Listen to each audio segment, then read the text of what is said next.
All right, well, so joining me is Senator Ted Cruz. Senator Cruz, thanks so much for taking the time. It's very cool that you're out in Los Angeles. And, welcome to the show. Well, thanks, Ben. Great to be with you. Well, so let me start by asking you about the Omnibus package, because obviously that just passed. A lot of conservatives very unhappy about it. You voted against the Omnibus package. Why did it pass? Whose fault is it? Where should we aim our pitchforks? Look, the Omnibus is a total mess. It's $1.3 trillion in spending. It grows the debt. It grows the deficit. It grows just about every part of the federal government. And it really is, it's a product of the swamp. The thing is 2,200 pages, and it was written in the dark of night. It was written by really four people, by Mitch McConnell, Chuck Schumer, Paul Ryan, and Nancy Pelosi. The other members of Congress, we didn't even get to see it until hours before we vote. So I can promise you there is not a senator alive who's read all 2,200 pages of it. I don't think any of the four supposed authors of it have read all 2,200 pages of it.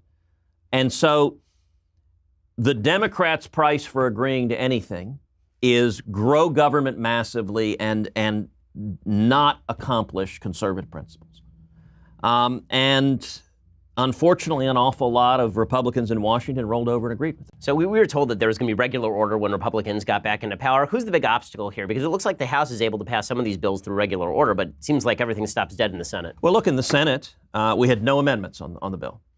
There were a number of us, Mike Lee and I were both pressing with, how about have it open for amendments? And our leadership says, no, that's not practical, it's not feasible, because we've cut a deal with Chuck Schumer. And if you have an amendment might take out one of Chuck Schumer's priorities, and then our deal's gone. The system is a corrupt practice.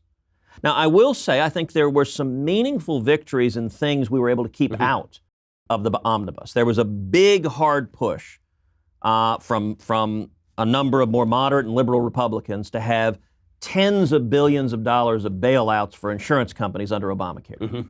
I think that would have been a disaster. The idea that we're bailing out the insurance companies who are making record profits while not honoring our promise to repeal Obamacare, while not lowering premiums, reducing regulations, expanding choice, expanding freedom, I think that's nuts.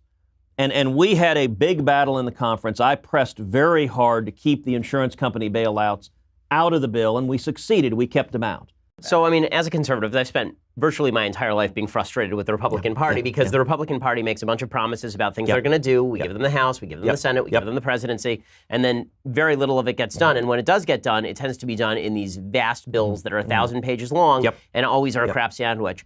Is the problem here that Republicans are promising more than they can deliver, or is the problem here that the crowd of conservatives were just not realistic about what is possible in a Senate with 51 votes and with, a couple of Republicans who are at best very dicey on serious conservative priorities? So is it an expectation problem or is it a promise problem? So I actually think it's neither. I think the problem is our leadership is not focused on delivering on our promises and having a systematic plan to accomplish that. Look back at 2017. 2017, despite all of the political craziness, you and I are both aware of all the craziness in Washington. Despite that, we accomplished a remarkable amount. I think the four big priorities for 2017 were tax reform, regulatory reform, Obamacare, and judges. And as the year came to a close, we had big wins on all four. The tax bill was a huge win. Reg reform, we're seeing every agency, job-killing regulations pulled back and reduced. Obamacare is our biggest unfinished promise. But even that, we did repeal the individual mandate. I led the fight to include the individual mandate repeal in tax reform. We got that done. That's a big deal. And judges have been an unmitigated home run, both on the Supreme Court, the federal courts of appeals. In 2017, we confirmed 12 federal appellate judges. That's the most in the first year of a president's term in history. Right. All of those are big, big victories. Now, if you look at those, every one of those victories was done through legislative vehicles that only require 50 votes, that can't be filibustered. What I'm urging my colleagues to do is in 2018, let's demonstrate that same seriousness of purpose, and let's bring up and vote on major priorities. Let's bring up and vote on making the individual tax cuts permanent. Let's make the small business tax cuts permanent. Let's vote on a full repeal, or if not, major reform of Dodd-Frank to free up capital for small banks that go and turn to small businesses. Let's tackle Obamacare and rescind regulations that are driving up premiums and expand consumer freedom. All of those we can do if, and here's the critical we tee up vehicles that only require 50 votes. If we stay in the world of the Omnibus where you need 60 votes, we're not getting 9 Democrats. Right. So there are procedural vehicles that take 50 votes. The two are reconciliation, which is how we passed the tax cut. It's how we passed the Obamacare individual mandate repeal. It's how we passed my amendment expanding College 529s, the biggest federal school choice legislation in history we passed last year.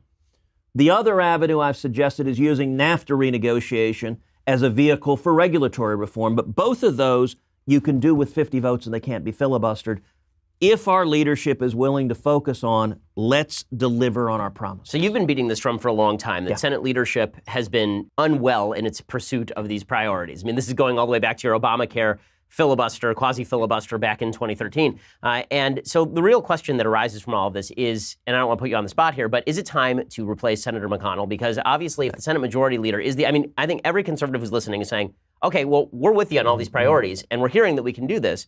So who's stopping us? We know Chuck Schumer's against us. We know Democrats are against us. So if McConnell is the guy who's standing in the way, then what's the deal? Look, I'm not going to get into right now sort of leadership politics and battles. What I do think is we need a Republican leader who is responsive to the will of the Republican conference, the will of the majority, and ultimately the will of the people who elected us.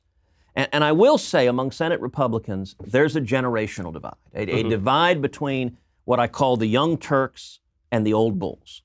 The young Turks I define as anyone really elected 2010 or later. And that's a little more than half our conference. It's a big chunk of the Republicans in the Senate. The young Turks, many of them are pushing for let's do more. There's a real frustration. Why are we not delivering on our promises? And I'll confess, I'm doing everything I can to encourage the young Turks. Come on, guys. We can actually stand up and deliver. We can have a real plan to win, not just a plan not to lose. Right. But a plan to get the kind of victories we got in 2017. You know, I was deeply enmeshed up to my eyeballs in all of those battles in 2017, especially the tax reform battle. That was a huge victory. Let's learn from our victories and let's do it again. So I want to drill down on this for just one more second, and that is, when it comes to Senator McConnell, you keep saying leadership. I assume his argument here would be that he's got a fractious caucus, that there are 5 or 6 Republicans who are not willing to go along with the rest. You say 80% of the caucus wants to go along with you. That leaves 20% that isn't. When you have a 51 vote majority, all you need is 2 who don't like what you're doing in order to sink something. Do you think that that's a real concern, or do you think that that's being exaggerated a little bit by leadership as an excuse for doing nothing? Look, I think that's a very real concern. I mean, we have 51 Republicans. There is a massive ideological gulf. It is hard to find an issue that Susan Collins and Rand Paul agree on. I mean, that's, the Democratic Party, they're unified. They are all the party of Elizabeth Warren and Bernie Sanders. They've all gone so far left. They can unify. Our party, there are big, big, big differences. That being said, there are a lot of propositions you can get 50 Republicans for.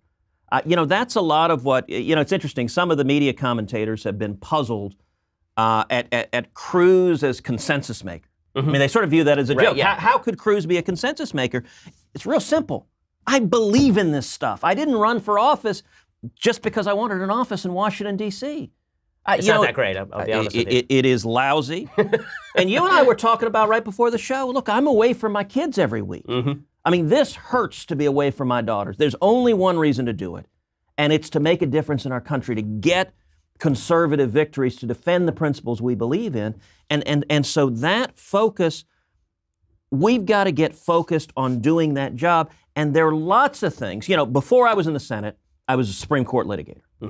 I've settled a lot of lawsuits. The way you settle a lawsuit, you sit down with opposing party, you sit down with the clients, the principals, and you say, all right, what do you want? What do you want? Okay, no one's going to get everything. Where's common ground? What do we all agree with? There are a lot of propositions. You can get 50 Republicans on board. Make the individual tax cuts permanent. There's a very simple, real victory. The week after the tax cut plan passed, Bernie Sanders went on one of the Sunday shows with Jake Tapper. And Tapper said, well, look, this tax cut cuts the taxes for virtually every middle-class taxpayer in America. Isn't that a good thing? And Bernie says, of course. The problem is it's not permanent. I remember this. Yep. And so I took that clip, I retweeted it to the world. I said, Bernie, I agree. And I've drafted legislation to make it permanent. Join me, we can get this done right now. Now, oddly enough, Bernie has been silent. It's been Well, he didn't crickets. offer him enough pudding. I mean, that's... But, look, that's a proposition. We can get 50 Republicans on making the tax cuts permanent. Mm-hmm. We can get 50 Republicans, a lot of things on Obamacare, that we can get expanding health savings accounts. We can get 50 Republicans on that. Allowing people to use health savings accounts to pay for premiums. That lets you use pre-tax dollars. That reduces your effective premium rate 20 to 30% like that. Mm-hmm. We can get 50 Republicans on that. Mm-hmm. And what I'm going to be teeing up in the coming weeks, I've been having these conversations with a lot of senators who agree with me.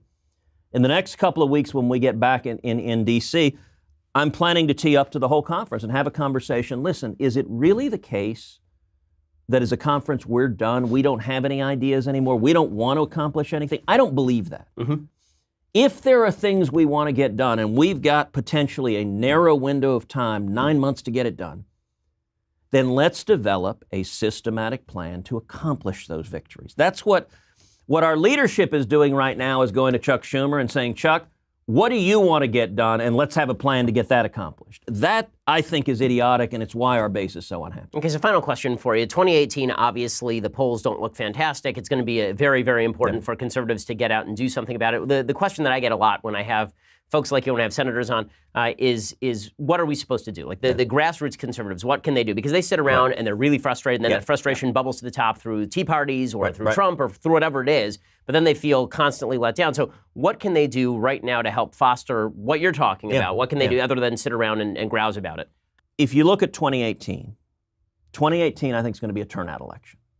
It's not a persuasion election. The Democrats agree with this, by the way. If you look at how the Democrats are behaving, they have decided that the set of swing voters, of voters who are going to show up and vote in November but haven't decided if they're Democrat or Republican, that's essentially a null set. That doesn't exist. So for the last 15 months, what we've seen is the demise of the moderate Democrat, where even the so-called moderate Democrats, the Joe Manchins, the Heidi Heitkamps, their voting records are identical or virtually identical to Chuck Schumer and Elizabeth Warren and Bernie Sanders. They're all tacking hard left. Their objective is simple: turn out the far left. And the far left, they're energized, they're angry, and they hate the president. It is their motivating force and rage. We're going to see in November record Democratic turnout. In all 50 states, it's going to shatter records. The question that will determine whether 2018 is a good election, where we win 3, 4, 5 Senate seats, we come back with a real functioning majority in the Senate, or whether we get blown out and have Nancy Pelosi and Chuck Schumer as the leaders in Congress, is going to come entirely down to conservative turnout. The states that are up in 2018, there are more conservatives than liberals. If conservatives show up, we'll do well. My state in Texas, I'm up for re-election in Texas. We're facing Democrats who are energized. We just had earlier this month a Democratic primary where Democratic turnout was up 100%.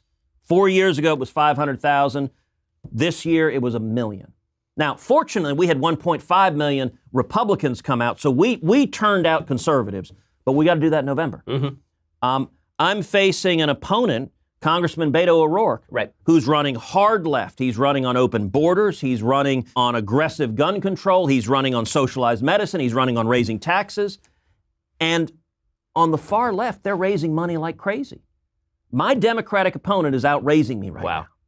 And what happens every time the president says something, tweets something, thousands of Bernie Sanders leftists, their heads explode. And they go online and they give $50 or $100 to every Democrat they can find. So one of the things, the folks listening to you, look, the other side is energized and engaged. For my campaign, I'd encourage you to come to our website. It's tedcruz.org, tedcruz.org. Sign up, volunteer, speak out, contribute. We need the resources to mobilize conservatives. And then I'd encourage, one of the beauties of the modern age, of the social media age, is you don't have to be, Ben, you've got a show, you've got a media platform. Every one of your listeners has a platform also. Every one of your listeners can engage their friends, mobilize their friends, make them laugh, make them care. Every person listening to this show, I hope, number one, will contribute at tedcruz.org. But number two, we'll focus on energizing and turning out conservatives for November and simultaneously holding Republicans accountable in Washington. Guys, deliver on your promises. Get more conservative victories to give everyone a reason to come vote. Well, Senator Cruz, thanks so much for stopping by. I really appreciate it. It's always great to see you. And of course, we go all the way back to the David Dewhurst days. So it's good to see, obviously how prominent you've become, and we can only hope that you continue to be in a leadership position. Hopefully that grows over time. Thanks so much, Senator, for stopping by. Thank you, Ben.